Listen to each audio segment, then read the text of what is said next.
Welcome to the DFS pregame show here on RotoGrinders. I'm Jordan Cooper, a.k.a. BlenderEd, Blender HD. You're going to follow me on Twitter. And it's Friday, April 7th. It's Fighting Friday. We're back.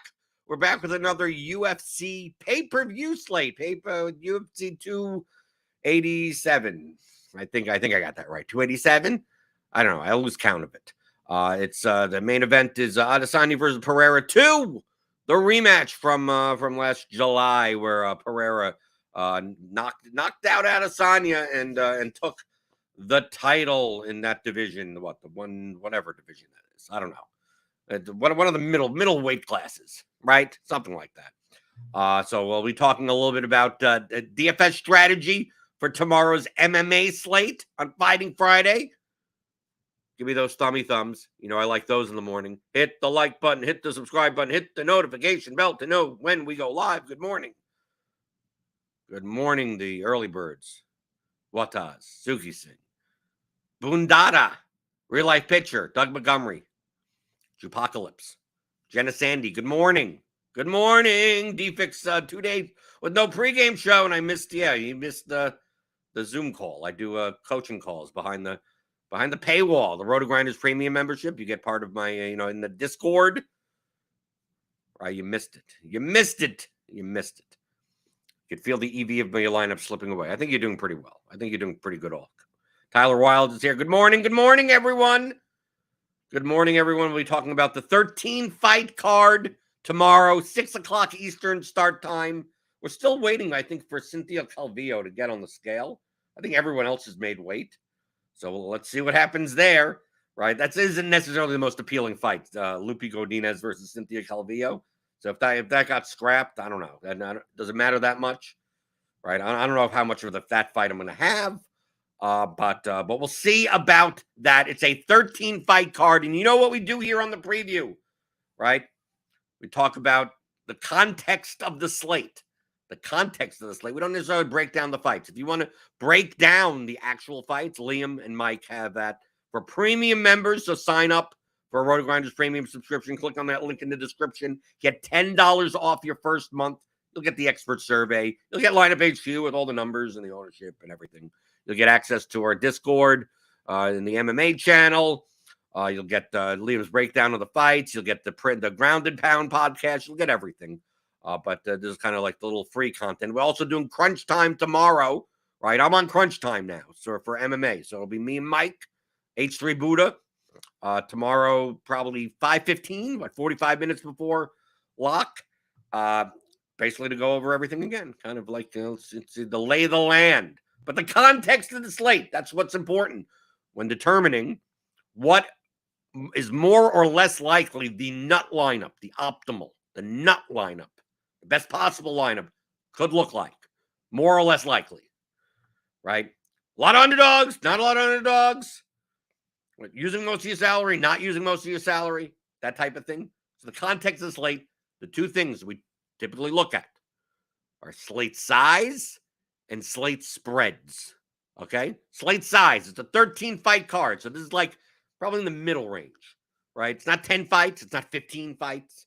Somewhere in the middle. It's nice. It's healthy. 13-fight cards. I could deal with 13-fight cards. It's pretty good. 11, 10. Once we get down to like 11, gets a little dicey from a dupe standpoint. 10, 9, and it's getting awful from that standpoint. 13 is got kind of middle of the pack. Okay? So on a 13-fight card, I would say average on whether or not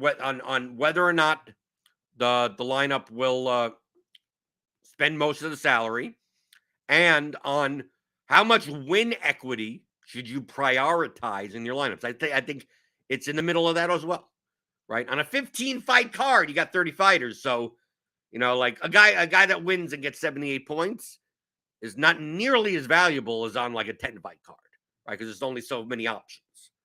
So the more fighters that there are available to score a lot of points, 100 plus points, the more you should be looking primarily and for how many points do they score in a win rather than them just winning, right? And obviously that's all price sensitive as well. So a 13-fight card, we're kind of like right in the middle. Then from a spread perspective, it's like how big are the favorites? right, in comparison. And how many big favorites are there? Now, if we take a look at my odds sheet, which I have set up with the RotoGrinders stuff on it, we got 2 4-to-1 favorites, 1 3-to-1 favorite, 1, 2, 3, 4, about 4 2-to-1-ish favorites. Like, it's a little, we don't have humongous favorites, but it leans a little bit more towards like 9K and up, or like 2-to-1 favorites or better. Okay. And then in the mid range, you kind of get the, the 60-40-ish type fights. And maybe you have, 2 that are like closer to pick'ems. Based on these spreads, I would say it leans a little bit. This is more average. It's not like a typical pay-per-view. A lot of times on pay-per-view cards, we get like, we have 4 fighters that are 5-to-1 or better favorites. But on this card, it's kind of, we have favorites, but they're not absurd. So I think it leans slightly towards less underdogs winning, and more likely that the nut lineup uses most of the salary. Like on this slate, I'm only playing 7 lineups. Okay, I'm not playing 50 large field. I'm focused that they're running some of the bigger qualifiers for the MMA live final, so I'm focusing on that. So I'm just playing 7 lineups for that, instead of also making a 50 to 75 lineup large field build. But if I were, I'd, even in large field, I'd probably be spending like 49.5, right? Plus, I probably wouldn't be making as many lineups that are under 49K, right? Because we got big enough favorites here that we're probably going to get 2 9K fighters that do put up 100 plus points, right? And once that happens, then most likely that the nut lineup is going to be is going to be a 49.5 plus type of lineup. So I'd lean more towards that, but it's not like heavily so. We have some slates where, like, the likelihood of that, like, you look at the slate and go, I'm not sure if any of these underdogs will win, right, at all. And not only put up points, but how do they win? I don't think this is that type of slate. I think on this slate we'll have maybe 3 underdogs win out of 13, maybe 4, and it also depends on how much they score, right? Underdog wins and scores 62 points, may not make the nut lineup. Okay, so we take a look at this, and also we have a lot of fights that we have a lot of, like, it seems like on this slate there are many fights that fit into one of 2 buckets. Okay, we have fights that the favored fighter, or one of the fighters, has a small path at 100 plus points, but they do have high upside at 100 plus points. So basically, like knockout artist types, right? Someone that doesn't score very well otherwise is kind of very knockout dependent on 100 plus points. So their path, the time period that they could achieve that is typically like the first round.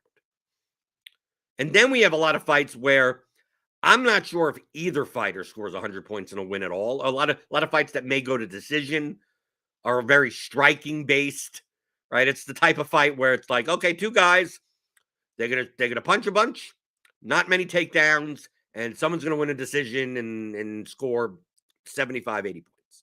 Like maybe something like that. I think we have a whole bunch of fights like that as well. And in those types of fights, typically, I side with the underdog because of price purposes, right? If the ceiling of the fight is low, I get more out of an underdog that scores 75 points than I do out of a favorite that scores 75 points. And then in the knockout artist type of thing, like I don't mind. Hey, you want to spend 9K plus on a guy that may only have a 5-minute path to 110 points? Like at least that's doable, right? At least that's doable. But I kind of want to stay away from ownership when it comes to those types of fighters. Small paths to victory. So small paths to 100 plus points.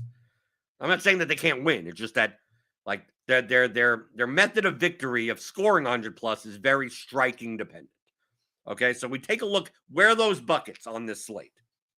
Okay, so I'll just go down matchup by matchup practically. Like the Burns Masvidal fight is like Burns and Williams are like they're the two most expensive fighters, but they also have the wrestling upside, right? Gilbert Burns and Masvidal. I mean, Burns' path to victory is to take Masvidal down and smash him for 3 rounds. Carl Williams against Ogden is kind of the same thing. I'm not sure about Carl Williams' finishing ability, but on DraftKings, I mean, wrestlers and grapplers score more points. They have higher floors, higher ceilings, and Burns and Williams both have decent inside the distance lines. They're 4-1 favorites. Okay, but you're spending $9,600, $9,500 on them. Okay, so they're not in either of the 2 buckets that I talked about. They're in the buckets by themselves. Okay, but then you have Ignacio Barramondez against Ponzinibbio, right? Did I miss out a fighter here? Masvidal, Burns, Williams, Ogden, who's Barramondez fighting? Is he fighting? I thought he's fighting. Hold on. I thought Ponzinibbio is fighting Holland. So who's Ignacio? Who's Barramondez? Or Barramondez is fighting? Oh, okay. No, I get it. Okay, this is how I always view it as like this against that. Okay, because we have the mispriced Chase Sherman in there. Okay, so it's Williams Sherman, right? Because Sherman was the favorite. Williams is a replacement, and now Williams is the underdog. So basically, like you're paying $8,800 for a guy that should be priced at like $6,800. So he's $2,000 overpriced. He will be the lowest owned fighter on the entire slate. Okay, that's it. It's another scenario. Yeah, I typically read Burns, Masvidal on the bottom, and then I go Williams, Ogden. And I'm like, that doesn't make any sense, right? Barramondez is fighting Ogden, and then Holland, Ponzinibbio. So yeah, so Barramondez, not a wrestler, right? Plus 110 inside the distance. His path to 100 plus points is pretty much the first round. He's going to be middling ownership. Okay, so I'm not like scared of his ownership. Scared or whatever, trying to go away from his ownership. 28-ish%, right? It's going to be kind of flat up here in the high 9Ks. But still, like like Barramondez and Holland, like fit that mold of it's hard for them to score 100 points without a knockout, right? So I'm much more likely to take a shot on like especially Ponzinibbio at plus 355 inside the distance against Kevin Holland.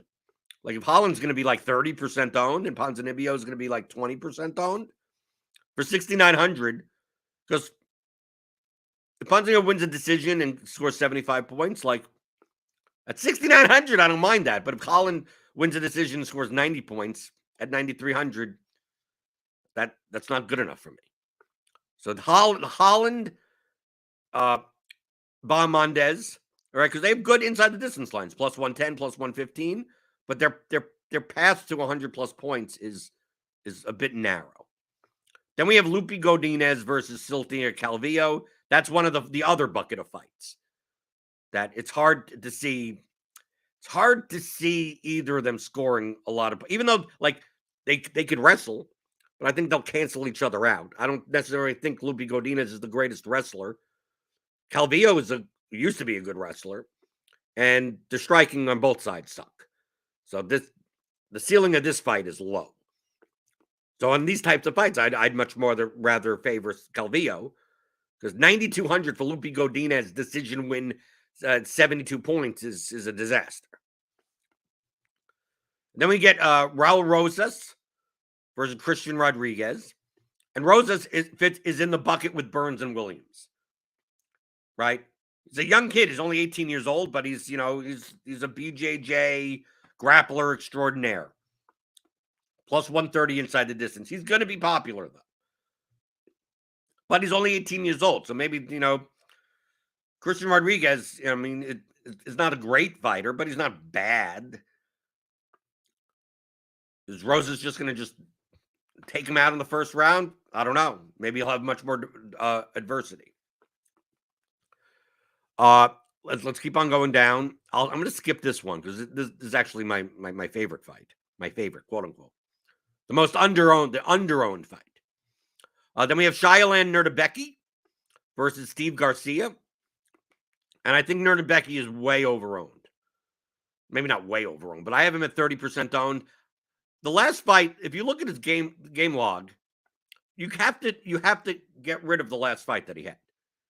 If you remember, his last fight was against Darrick Minner in the James Krause fixing fight, right? Or whatever. I don't want to say he's fixed the fight, but he knew that Darrick Minner was injured, right? That's the fight that all the lines moved and everything, and now James Krause can't do anything in the UFC anymore, and his gym is at question, that type of crap. So yeah, it's kind of easy to put up 100+ points against a guy that has like broke his ankle or something, or whatever was wrong with his leg. So you kind of have to throw that out. So I think the line is a little too wide. Steve Garcia is not a good fighter, but Steve Garcia is at least aggressive. He's fairly durable. And Becky, even if he lands takedowns, he doesn't even do much with them. So I think this fight is much closer than what it is. And the fight is lined to end inside the distance. But I see upside more in the underdog than in the favorite. So I think I'm more likely to play Steve. I think Steve Garcia is going to be underowned compared to Becky, because I don't see a reason why he should be 30% owned when we have all the when you have Amorim, Rosas, you got Pinheiro, Pfeiffer, you got other people in this range that I'd rather play at lower ownership or higher upside, right?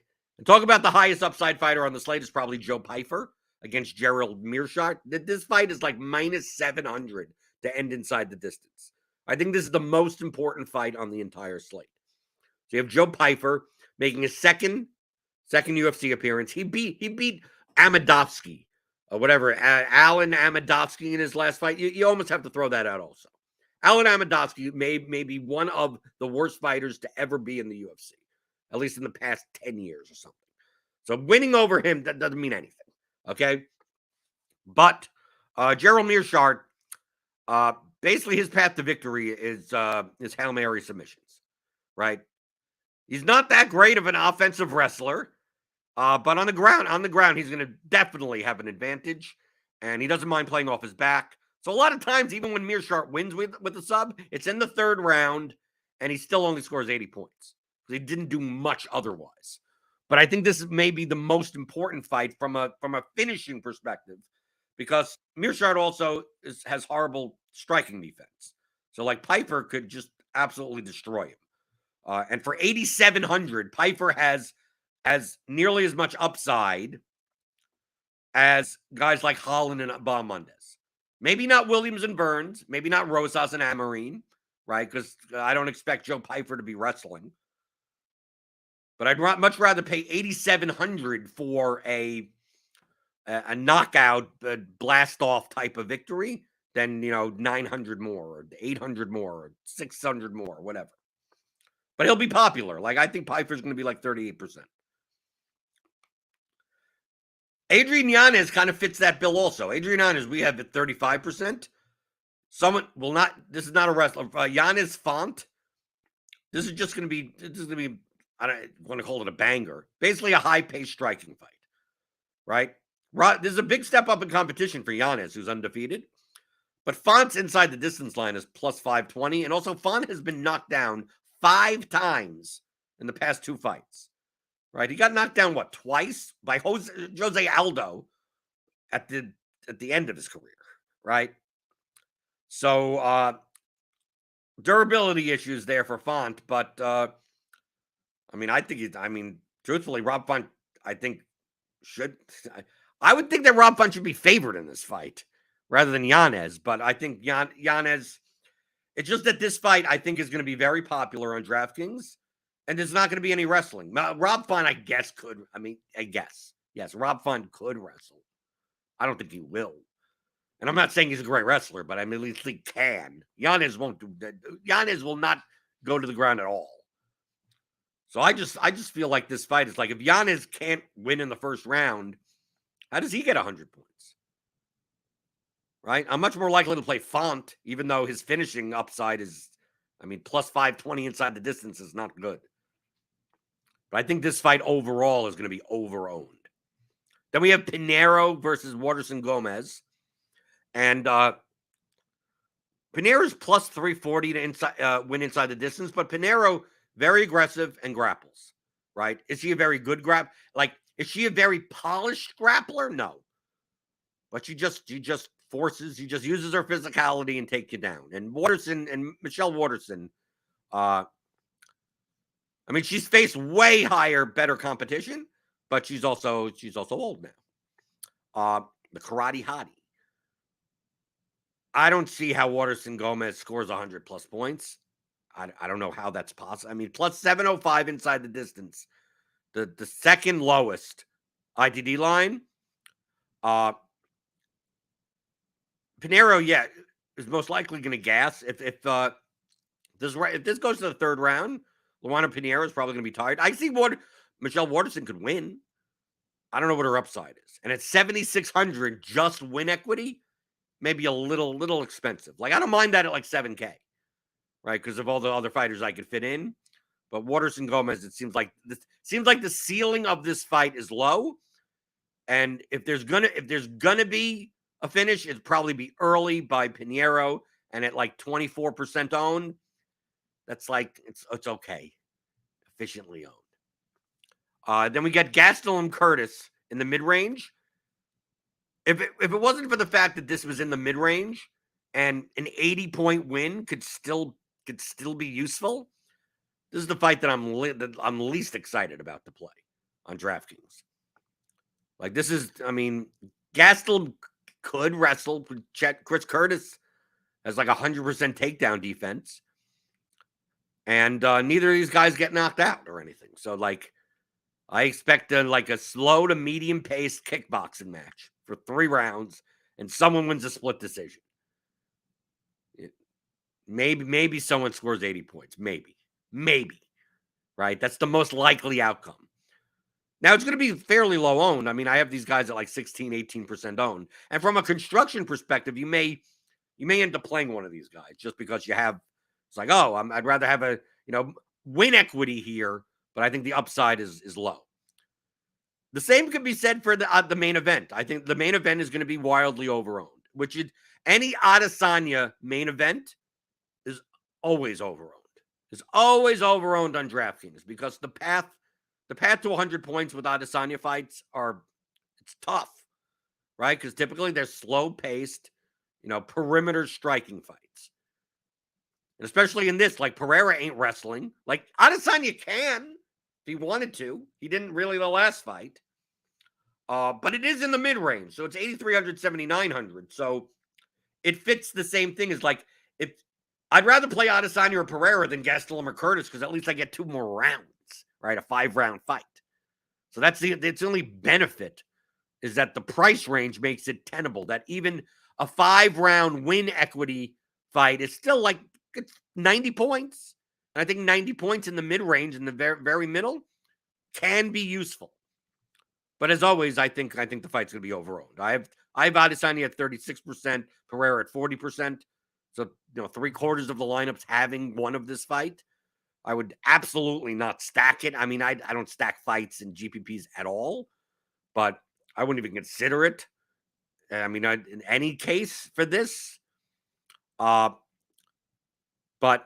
I wouldn't, in my 7 lineups, it's quite possible I have one of these 2 fighters just based on construction purposes, especially for smaller field contests. But also you have to remember in smaller field contests, this fight is going to be even more overowned, right? If it's going to be 75% of lineups in large field is going to have this fight, small field, maybe 85, 90% of lineups have this fight. I don't think the ceiling of Adesanya fights are not high. You'll need a first, second round knockout. For some odd reason, this gets to be a high paced, in a phone booth type of brawl, but neither of them fight that way.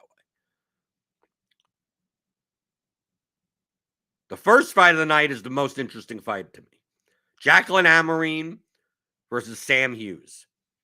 Not because I want to play Sam Hughes, is that because I want to play Jacqueline Amarine. She's making her UFC debut. She's 6-0 from the LFA. She's the former LFA champion and a BJJ black belt who essentially, early and often spams takedowns, tries to get you to the mat, ground and pound, submission finish. I think she has as much upside as Raul Rosas, as much upside as Gilbert Burns and Carl Williams. I know in general, over the course of a year, you want to play underowned female favorites, right? That have the ability to smash. Okay, you're gonna get burned plenty of times because that's the key. Like, I don't think Lupi Godinez fits that bill on this slate. I think Jacqueline Amorim fits on this slate. Now, this could be a much more competitive fight than you think because she's making her UFC debut. But I don't see Sam Hughes isn't like horrible. But I don't see a reason why Sam Hughes. I don't see how Sam Hughes puts up 100 points, right? Like if Hughes lasts the first round and Amorim gasses in the second or third, like I don't think Sam Hughes just goes out and just like destroys her or something like that. Like even if in that case, but I think the fact that Amorim does not have a game log, that Amorim is in the same range as Rosas and Nerdenbecky and Pfeiffer, and even if you want to count Holland up here at 9,300, I mean, I'm not sure what her ownership is going to be. I have her 28% owned, which is not like low owned. But I think her inside the distance line is minus 105. I mean, it's the third highest on the slate. And typically, we don't find female fighters that have, minus money inside the distance lines. So I'm not sure what her ownership is, but on my rate, compared to 28% ownership, she's the most underowned. She is the most underowned fighter on the slate at 28% ownership. Right?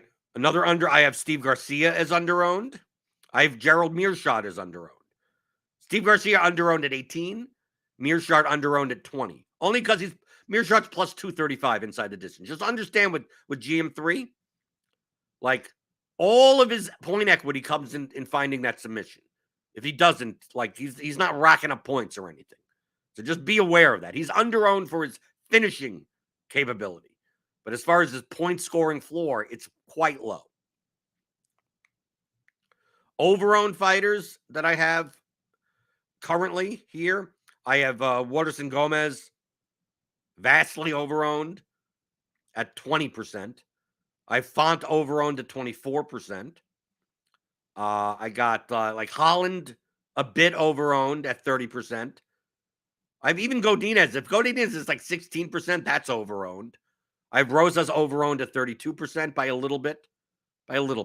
Maybe Rosas should be like 26%.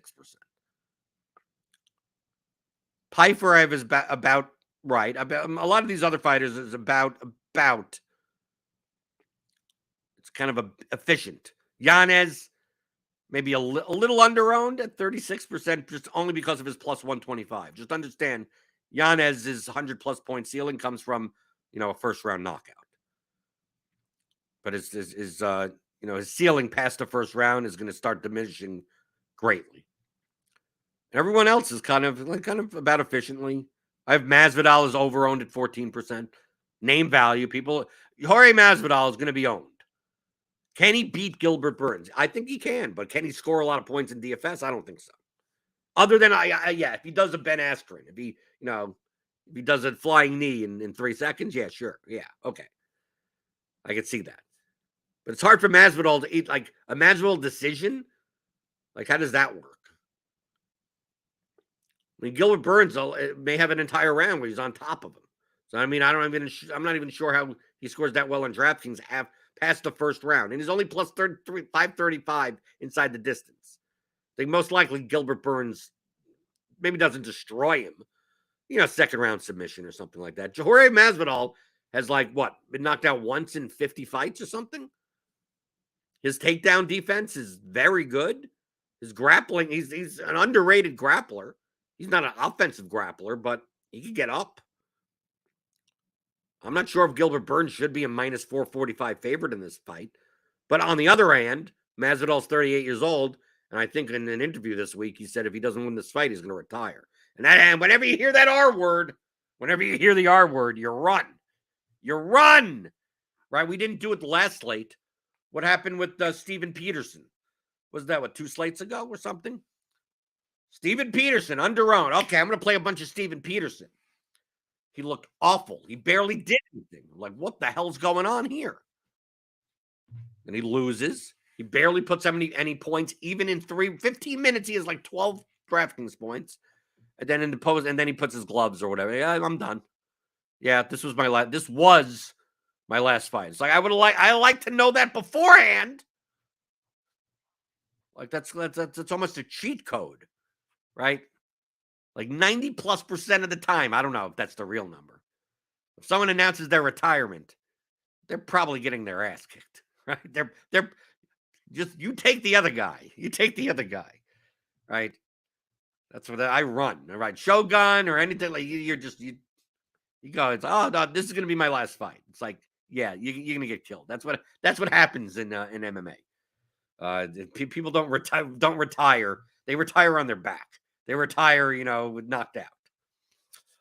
Okay, so that was a nice little, look-see. A little bit more of a fight breakdown, kind of like basically we went over kind of like the standard deviation of the fights and how that compares to, the types of lineups that we should be building. Probably the lineups we shouldn't be building in large field GPPs. Probably, if we do something like this, let's say we take Pfeiffer. We take Pfeiffer, Yanez, Pereira, right? We have 8,300. Who's going to be the big? Maybe Ponzinibbio, 9,000. Raul Rosas. Yeah, like this type of lineup. This is actually like, yeah, look at all the ownership here. Right? Don't play this type of lineup. 50K lineup. Rosas, Nerdenbecky, Yanez, Pfeiffer, Pereira, Ponzinibbio, or something, something like this. You probably stay away from that. Right? Look at this. With the lowest owned fighter in your lineup is like 32% owned. You're gonna be duped a lot. You're gonna be duped 7 million times. So I guess don't play that lineup. Play any other lineup other than that lineup. Okay. So I'll be on Crunch Time tomorrow with Mike H3 Buddha. That'll be 5:15. You'll see the thumbnail. If you're subscribed to the YouTube channel, so hit the like button, hit the subscribe button, hit the notification bell to know when we go live. I know we got some NBA stuff, MLB. We got multiple MLB slates. We got 2 like 6-game MLB slates today. They'll be doing Crunch Time. There'll be Grinders Live. There'll be tons of stuff. Go to the Scores and Odds channel. Subscribe to that, our sister site for all your betting needs. And yeah, I'll see you tomorrow. And then submit your questions. If you have any questions about DFS strategy, it doesn't have to be MMA. It could be MLB. It could be bankroll management, contest selection, anything. Sports betting, right? Prop betting, anything. Just submit your question to me. Questions@theoryofdfs.com. That's questions@theoryofdfs.com. And that's what I cover on the show, right? Normally, right? Other than Fridays when there's a UFC slate. So send them in. You ask questions, I have answers, and I'm here to do so every Monday through Friday at 11 o'clock Eastern on the DFS pregame show on RotoGrinders.com.